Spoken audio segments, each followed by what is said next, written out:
Hi, it's been 2 weeks. Time for that 2-week update. We have quite a bit of very successful germination going on around here. You can already start to smell the nice aromas. Now, one thing we learned about basil, it's doing phenomenal in these capsule systems here, as opposed to our hydroponic system, which was my favorite system. If you can see here, our basil, a tiny sprout has browned. It's not doing well at all. And the other one on the other side has just all around died on us. We're thinking it had a lack of light. The cover stickers to prevent dust and stuff from getting in and to keep moisture may have been preventing the adequate amount of light getting to it. Time to go to our oregano. 7 to 14 days allowed for germination on average. We're doing very well. They've all sprouted, 1, 2, 3, as you can see. And we move over here, we have 1, 2, 3, 4 oregano plants with something random growing in one of them. Don't know what this is. Oregano in hydroponic system got a little crowded in there. Too many sprout out at the same time, and in the process of thinning them out to save them, it killed them. Thyme! Usually, an average of 28 days it can take to sprout. Beautiful thyme just coming out here, and we got a line of 4 coming down here. Just lovely sprouting. Remember to water them, guys. And we move to the hydroponic system. Our thyme's also doing very well. Julia broke the sticker, thus allowing more light to get in there.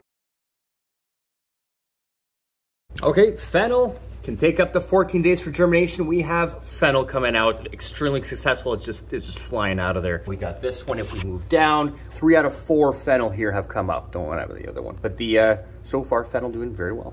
Okay, we've only planted 2 of the Anise Hyssop, and they're doing very well. Also, in the hydroponic system, we did not get a pod for our Anise Hyssop, so it's only in the tray. Same with the fennel.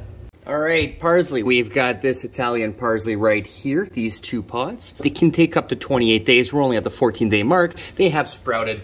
We're in business. So in the case of parsley, the hydroponic system, they're sprouting very well in here. And our Italian parsley, as opposed to our curled parsley. Now, strawberry's known for being kind of all over the place as far as inconsistency for sprouting time. We have ourselves a very nice batch of strawberries starting right there, and a tiny one right there, tiny little sprout. If you move to the back, we do have a small, tiny germination starting there. And I believe, where else? And right there. Moving on to hydroponic system. We have 2 strawberry plants at the back here, and both of them have sprouted nicely. Our dill, 10 to 21 days for germination. We are very successful. Dill, as you can see, is sprouting right out of there. And we also have our dill at the back, which is coming right up very nicely. Looks like all 4 out of our 4 pods are successful. To the hydroponic system, our dill's doing even better with higher growth there. We put a little toothpick there to help support the stem. All right, coriander, 1 of them sprouting very well out of these 2 pods. And we move over here, it looks like 1 out of the 4 pods has sprouted. And as for the cilantro or coriander in the hydroponic system, it has not come up yet.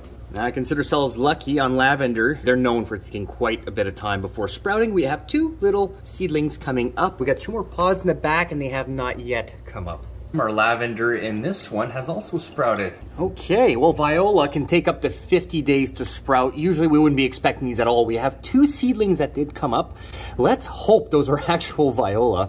I actually forgot we had a Viola in the hydroponic system, and it's sprouting ahead of time. None have come up in our row of 4 at the back. We're at the 2-week mark. Every 2 weeks, for a 12 pod of the hydroponic system, I need 24 milliliters of the plant food into the chute.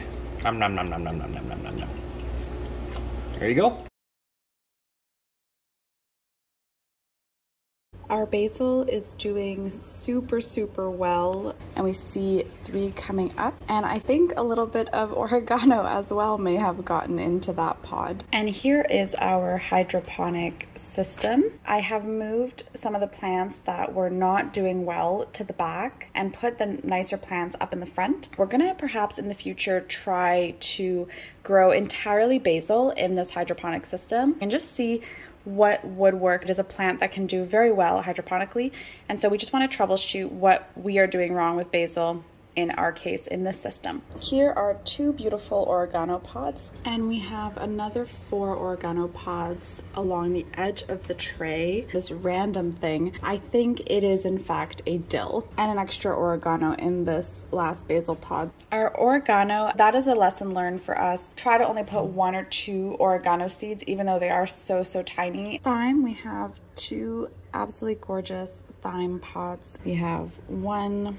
2, 3 coming up. You can see that it's growing very nicely. 4 fennel pods that were planted, 3 of which are now sprouting. And our largest fennel was beginning to yellow at the tips. And I was worried that perhaps it was becoming a bit root bound. We decided this would be the first plant we would transplant. Fennel does have a tap root, and so quite a bit of the root went very deep in that little pot it was in originally. Unfortunately, when we were removing it, the bottom part of that tap root was ripped off, and so I am a little concerned about this fennel. I hope it can recover. It was just transplanted yesterday, and I don't know how it's going to do yet. So far, it seems to be doing all right. It has not collapsed on us. They had never been fertilized in the seed starting tray. The soil, it is 1/3 mix of seed starting mix, 1/3 mix of worm castings from our worm farm,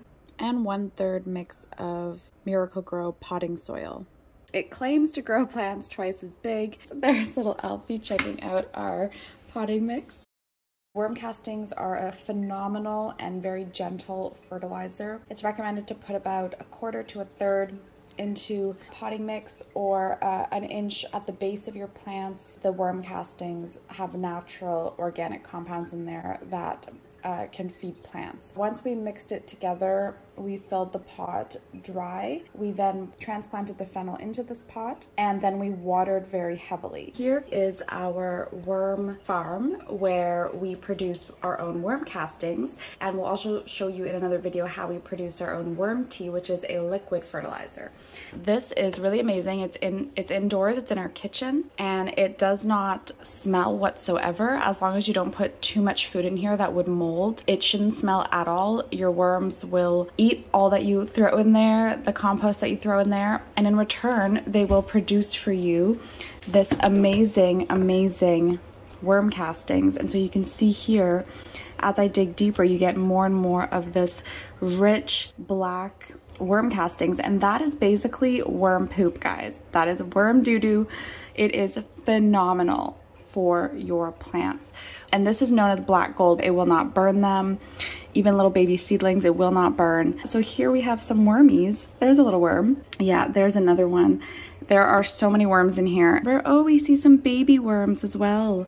Just there, a little baby worm, which is very great to see because I want these worms to breed and produce more. Most people start their compost systems with 500 to 1,000 worms. It'll probably be a year before we get to the 500 to 1,000 that we would like to have, but they are slowly breeding in there, and it is very exciting. Here we have our Anise Hyssop, and you can see it's just such a unique and beautiful plant. The foliage I find just absolutely beautiful. So I'm quite excited we're growing this, and we only planted it in 2 pods because we didn't think we'd, need it that much or want it that much. And I'm so glad these 2 have come up so beautifully. We have 2 varieties of parsley in here, a curled parsley and an Italian parsley. We also have a line of Italian parsley over here. We have here both Italian parsley and curled parsley. Italian is clearly farther along. Coriander, we have this little coriander here in this single pod. We also planted a line of coriander here, but so far only 1 has come up right there. Coriander can take up to 2 to 3 weeks to germinate, and now that we're at the 3-week mark, I'm guessing this cilantro seed will just never germinate. We have a dill here. We also have 4 dill pods that were planted here, and a surprise dill in our oregano line. I'm not sure how the seed got all the way over there. The dill in our hydroponic system was doing so well and getting so massive that it was taking over and starting to shield the other plants from getting enough sun. You can see this pod's missing because that was where our dill was. I actually planted the dill with the entire pod into the soil. I did not remove the roots from the pod because I didn't want to disrupt the root system. There you can see some of the plastic of the pod. In the case of the dill, the roots were much, much longer and coming out beyond the pod and just very entangled in the plastic pod. Lavender can take 2 to 3 weeks to sprout, and we do see in this line 2 of the 4 lavender. Over here, only 1 appears to have come up just there. And I've noticed lavender is quite a fragile looking little plant. It just seems so delicate. I don't know. So I've just been so careful around our lavender. Look at all of those beautiful strawberry coming up. I'm really, really excited about this one. Because we really wanted lots of strawberry, we actually have 2 rows of strawberry planted. All 4 of the strawberries in this line have some growth. And over here, it appears 2 of the 4 have growth. They seem to be doing well both in the soil tray and in the hydroponic so far. And last but not least, Viola. It can take 50 days. So I assumed that nothing would come up, but amazingly we have 2 Viola. We also have a line of Viola here, but none have still come up, but that is totally fine. We'll just be patient. We have 2 seeds that appear to have sprouted, maybe even 3 in there. And I was worried about overcrowding, but because of our experience with the oregano where we tried to thin it out and then it ended up killing all the plants, I'm hesitant to thin out this plant at this stage. And our bonus garden. This one, guys, is only 2 weeks along. We are seeing some sprouting already, not as much as we would like. To be honest, we did get the seeds for this tray from an entirely different seed company than the other tray. But to show you what has germinated, here we have a line of mint. Out of the line of 6, about 4 are coming up, little baby mint there. We have 1 cumin here right at the front in this cumin line. Our marjoram, we have 2 near the label there. And that is it, guys. I'm afraid to say there is nothing else growing in here. With most of the other plants in this tray, they have a 7 to 14 day germination period,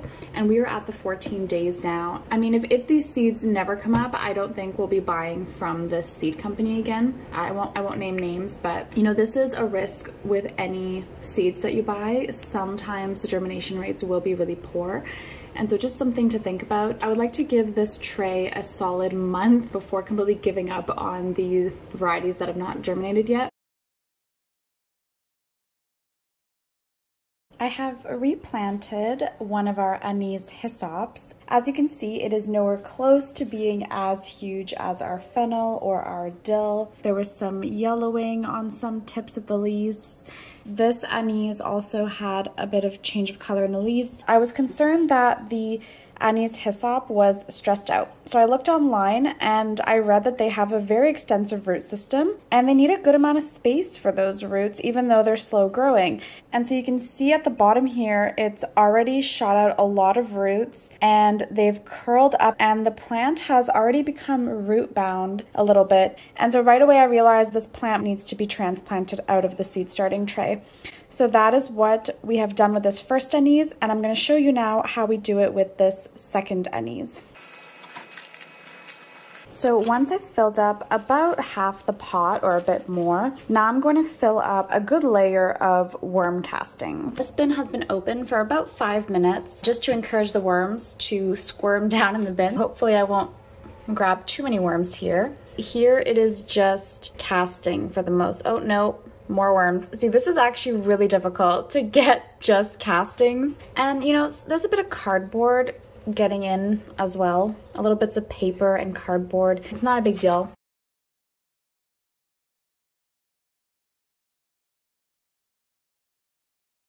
I want about 1/4 to 1/3 of this pot to be castings. And then on the top, I'm gonna put some more of this potting mix. So I've made a little hole. Let that sink in a bit more. Whenever you're transplanting a plant, it goes through transplant shock, gets stressed out, and oftentimes some of the roots get damaged. When you do that, it hinders the plant's ability to get water. And so to reduce the plant's stress, you want to water right away very heavily. Some of it will drain out of the bottom, so I'm not worried about overwatering. I really want those roots also to settle around the new soil. Hopefully it will fill up this whole pot in not too long. Thank you for joining us on our seed starting of our herb garden. We're going to do more updates to show how the system has progressed and how our little seeds have grown. If you're interested in more videos about gardening and homesteading, don't forget to like and subscribe to our channel. Thank you so much for joining us. We look forward to sharing our journey with you.